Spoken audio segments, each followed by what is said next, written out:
तो hello everyone guys, तो कैसे हैं आप? आशा करते हैं बहुत ही अच्छे होंगे। तो आज हम पढ़ेंगे कक्षा 10 मैथ एमसीक्यू। मैथ एमसीक्यू जो बहुत ही मोस्ट इम्पॉर्टेंट है हमारे जीवन के लिए। फिर पहले तो अगर हम बोर्ड एग्जाम में जाते हैं तो हमें एमसीक्यू बहुत ही ज़रूरी आना चाहिए, क्योंकि 2023 का जो एमसीक्यू है बहुत ही खतरनाक है। इसलिए हमें एमसीक्यू पढ़ना बहुत ही अति आवश्यक है। तो हमारा पहला प्रश्न, अपने मेन टॉपिक को शुरू करते हैं। पहला प्रश्न है, दो चर एक्स कामा वाई में रैखिक समीकरण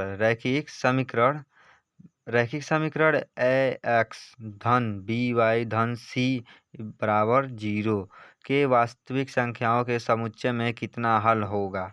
ऑप्शन क्या दिया जाता है मेरे पास? तो ऑप्शन देखते हैं। ए में कितना 1, बी में कितना 2, सी में कितना 3 और डी क्या है? इनमें से कोई नहीं। तो मेरे प्यारे दोस्तों, आपका सही जवाब क्या हो जाएगा? इनमें से कोई नहीं। तो मेरे प्यारे दोस्तों, अब आता है नेक्स्ट क्वेश्चन। इसका बहुत ही महत्वपूर्ण है मेरे प्यारे दोस्तों। एमसीक्यू जरूर देखें, जो हमारे हर एक रिलेटिव में पूछ देता है। दूसरा सवाल को देखते हैं। समीकरण युग्म x धन 2y धन 5 इक्वल टू 0 तथा -3x -6y धन 1 इक्वल टू 0 के हल है। तो मेरे प्यारे दोस्तों, इसका ऑप्शन आपको दिया जाता है। ए अद्वितीय हल, बी अनंत हल, सी कोई हल नहीं, डी इनमें से कोई नहीं। तो मेरे प्यारे दोस्तों, आपका सही जवाब क्या हो जाएगा? कोई हल नहीं। क्या? कोई हल नहीं। यही आपका तीसरा सही हो जाएगा। तो अब हमारा आता है मेरे पास तो नेक्स्ट बहुत ही महत्वपूर्ण क्वेश्चन आंसर। तो मेरे प्यारे दोस्तों, मेरे चैनल पे बने रहें और पूरा शुरू से अंत तक वीडियो जरूर देखें। अब आता है तीसरा क्वेश्चन। दो चर में दो दो एक घाती समीकरणों के ग्राफ यदि प्रतिच्छेदी रेखाएं हो तो हलों की संख्या क्या है? हलों की संख्या क्या है मेरे प्यारे दोस्तों? ए सिर्फ एक, बी कोई हल नहीं, सी अनंत,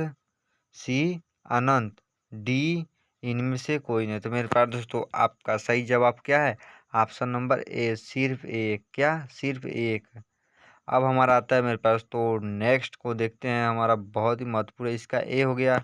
तो हमारा था क्या? नेक्स्ट चौथा क्वेश्चन। रैखिक समीकरण युग्म x धन 3y -4 इक्वल टू 0 तथा 2x -5y -1 इक्वल टू 0 है। तो मेरे प्यारे दोस्तों, आपका ऑप्शन इसमें क्या? ए अविरोधी, बी विरोधी, सी आश्रित और क्या? डी इनमें से कोई नहीं। तो मेरे प्यारे दोस्तों, आपका सही जवाब है क्या? इन सी ए अविरोधी। क्या? ए अविरोधी। तो अब हमारा आता है मेरे पास तो नेक्स्ट पांचवा क्वेश्चन, जो यह भी बहुत ही महत्वपूर्ण है मेरे पास। तो बहुत ही कम ही पूछता है, लेकिन बहुत ही सटीक क्वेश्चन है। यह जरूर देखें, ये इन्हीं में से लमसम 10 में से 10 पूछ देगा बोर्ड एग्जाम में। अब हमारा आता है पांचवा क्वेश्चन को देखते हैं। यदि दो चर में दो रैखिक समीकरणों के हल अनंत हो तो उनके आलेख होंगे। ऑप्शन है। ए दो समांतर रेखाएं, बी दो प्रतिच्छेदी रेखाएं, सी दो समपाती रेखाएं, डी इनमें से कोई नहीं। तो मेरे प्यारे दोस्तों, आपका सही जवाब है क्या? सी दो समपाती रेखाएं। क्या? दो समपाती रेखाएं। तो अब हमारा आता है छठवां सवाल, जो बहुत ही यह भी महत्वपूर्ण है। छठवां सवाल को हम देखते हैं क्या? के किस मान के लिए समीकरण निकाय x धन 2y इक्वल टू 3 तथा 5x धन के वाई इक्वल टू 15 के अनंत हल है। ऑप्शन है। ए 5, बी 10, सी 6, डी 2। तो मेरे प्यारे दोस्तों, आपका सही जवाब है क्या? बी 10। तो अब हमारा आता है सातवां क्वेश्चन, जो यह भी बहुत ही महत्वपूर्ण है, बहुत ही छोटा इस्तेमाल है। एक रेखीय समीकरण का घात होगा। ऑप्शन है क्या? ए 0, बी 2, सी 1, डी इनमें से कोई नहीं। तो आपका सही जवाब है क्या मेरे पास? तो सी 1। तो अब हमारा था क्या? आठवां क्वेश्चन। युगपत समीकरण 2x धन 3y equal to 5 comma 4x धन 6y इक्वल टू 9 है तो निकाय क्या होगा। अब आपका इसमें निकाय दे देता है क्या, ए असंगत, बी अद्वितीय हल, सी अपरिचित रूप से अनेक हल, डी कोई नहीं।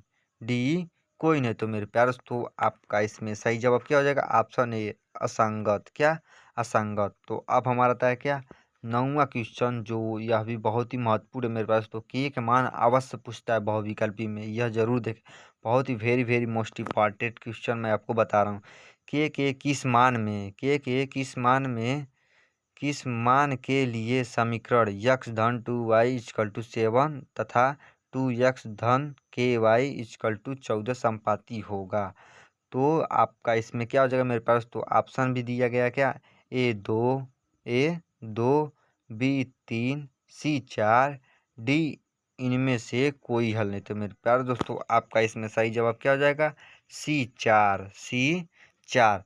तो अब हमारा था मेरे पास तो 10वां क्वेश्चन, यह भी बहुत ही वेरी वेरी मोस्ट इम्पॉर्टेंट है। तो अब हम देखते हैं 10वां क्वेश्चन। समीकरण 3x minus Y equal to 5 तथा 6x minus 2y equal to के कोई हल ना हो तो क्या होगा मेरे पास, तो इसका मान ऑप्शन ए के बराबर 0, के इक्वल टू नॉट इक्वल 0, के इक्वल टू नॉट इक्वल 10, के बराबर -10। तो मेरे प्यारे दोस्तों आपका ABCD तो यह हो गया मान। अब इसमें आपका सही जवाब क्या हो जाएगा, सी के इक्वल टू नॉट इक्वल 10। तो अब हमारा था क्या नेक्स्ट, क्या 11वां क्वेश्चन। दो चर x कामा y में रैखिक समीकरण ax धन by धन c इक्वल टू 0 कितने अधिकतम हल संभव है। ऑप्शन ए 1, बी 2, सी अनगिनत, डी इनमें से कोई नहीं। तो मेरे प्यारे दोस्तों आपका इसमें सही जवाब क्या हो जाएगा, सी अनगिनत। तो अब हमारा था क्या 12वां क्वेश्चन देखते हैं, बहुत ही वेरी वेरी मोस्ट इम्पॉर्टेंट है। समीकरण युग्म 2x धन 3y इक्वल टू 5 धन तथा 4x धन 6y इक्वल टू 15 का है। तो आपका ऑप्शन है क्या, ए अद्वितीय हल, बी अनंत हल, सी कोई हल नहीं, डी इनमें से कोई नहीं। तो मेरे प्यारे तो आपका इसमें सही जवाब क्या हो जाएगा, कोई हल नहीं। ऑप्शन नंबर सी कोई हल नहीं। अब हमारा आता है क्या 13वां क्वेश्चन देखते हैं। यदि रैखिक समीकरण का युग्म असंगत है तो उसके निरूपित करने वाली रेखाएं होंगी। ऑप्शन ए समांतर, बी सदैव समपाती, सी सदैव प्रतिच्छेदित, डी प्रतिच्छेदित अथवा संपादित। तो आपका 12वां का क्या सही हो जाएगा मेरे पास, तो ऑप्शन नंबर सी सदैव प्रतिच्छेदित।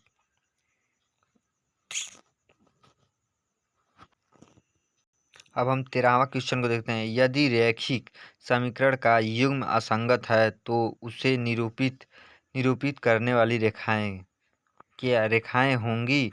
ऑप्शन ए क्या समांतर, बी सदैव समपाती, सी सदैव प्रतिच्छेदित, डी क्या प्रतिच्छेदित अथवा संपादित। तो मेरे प्यारे दोस्तों आपका इसमें सही जवाब क्या हो जाएगा, ऑप्शन नंबर ए क्या समांतर हो जाएगा। क्या ऑप्शन नंबर ए समांतर हो जाएगा। तो अब हमारा तो क्या 14वां सवाल, जो यह भी बहुत ही वेरी वेरी मोस्ट इम्पॉर्टेंट है। 2x धन 3y इक्वल टू 11 और 2x minus 4y equal to -24 के हल। ऑप्शन है ए x बराबर 2 y बराबर 4, बी x बराबर -2 y बराबर -5, सी x बराबर -3 y बराबर 1, डी x बराबर -2 y बराबर 5। तो मेरे प्यारे दोस्तों आपका इसमें 14वां क्वेश्चन में आपका इसमें सही जवाब क्या हो जाएगा, ऑप्शन नंबर डी x बराबर -2 y बराबर 5। तो अब हमारा तरह क्या है 15वां क्वेश्चन, जो यह भी बहुत ही वेरी वेरी मोस्ट इम्पॉर्टेंट मेरे प्यारे दोस्तों। देखिए ज़्यादातर कुछ पूछे या ना पूछे, लेकिन के का मान बहुत ही महत्वपूर्ण है, यही ज़्यादातर पूछ देता है। तो के मान में हम पढ़ते हैं। के किस मान के लिए समीकरण निकाय 4x धन ky इक्वल टू 6 और comma 2x minus 4y equal to क्या इक्वल टू 3 के अनगिनत हल होंगे। Option A -2,